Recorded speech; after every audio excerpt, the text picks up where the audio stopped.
Oh, the big State of the Union speech tonight at 9 p.m. Eastern, 6 in the West. But one name we probably won't hear much about, Hunter Biden. Why not? So proud. House Republicans are not letting the president's son off so easily. The House Oversight Committee will tomorrow morning be calling former Twitter executives, including former FBI General Counsel James Baker, to testify on what exactly went down with Twitter suppressing information about Hunter's laptop before the 2020 election. How convenient. Oversight Committee Chair James Comer said investigating the Biden family's influence peddling is the GOP's, quote, top priority. So will the Oversight Committee get to the bottom of what happened with Hunter and Twitter? Here to discuss, Texas Republican Congressman and member of the House Oversight Committee, Pat Fallon. Welcome to the show, Congressman. Well, Kennedy, thanks for having me on. I appreciate it. So what are you looking to shore up tomorrow? What do you really want some answers on specifically with those three Twitter executives you are calling before your committee?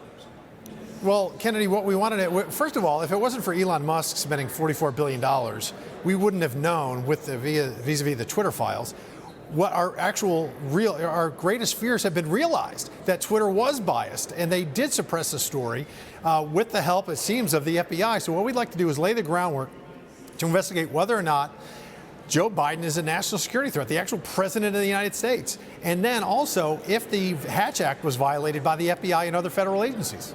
Interesting. So I think the FBI is the name of the game here. And if you and your committee wanted to only focus on Twitter General Counsel or former FBI General Counsel James Baker and the collusion between the tech giant and some of his former colleagues, I think that would be a pretty rich avenue. What have you gleaned lately from the Twitter files that has disturbed you about the FBI and former employees and current FBI agents working together to suppress speech? Well, yeah, this really concerns me. There was an FBI agent, Elvis Chan, who sent confidential documents to Yoel Roth, a high-ranking executive with Twitter, the day before he decided to essentially kill the Hunter Biden laptop story that the New York Post had published. And that had a seismic impact on the presidential election. A poll that was run afterwards said that up to 17% of swing state Democrats would have changed their vote. And being that President Trump only lost those four key states, Georgia, Pennsylvania, Wisconsin, and Arizona, by about 120,000 votes collectively, we're talking about 1.6 million Democrat votes that could have switched. It literally changed the outcome of the presidential election. Well, do you feel that there were agents working for the FBI and other federal law enforcement officials who were trying to change the outcome of the election? It seems that way, but we want to, go not on hunches, but on evidence, and we're going to go where the evidence leads us. That's why you have committee hearings, to put people under oath, to make them tell the truth, to compel them to, because if they lie under oath, they're purging themselves, and in and of themselves, they're committing a crime. Are people who perjure themselves before congressional committees ever prosecuted? They should be.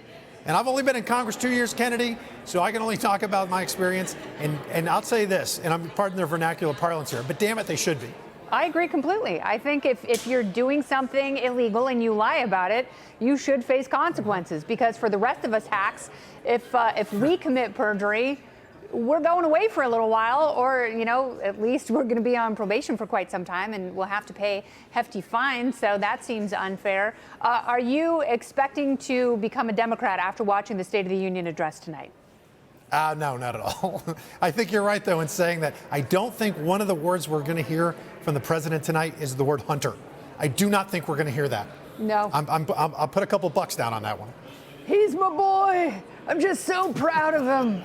I don't ask him what he's doing. You're my boy, Blue. Go get in the Corvette, Hunter. Rifle through those files. Let's do some light reading on the road. Congressman Fallon, good luck. We'll be watching the committee hearings tomorrow. Thank you. Thanks, Kennedy. God bless.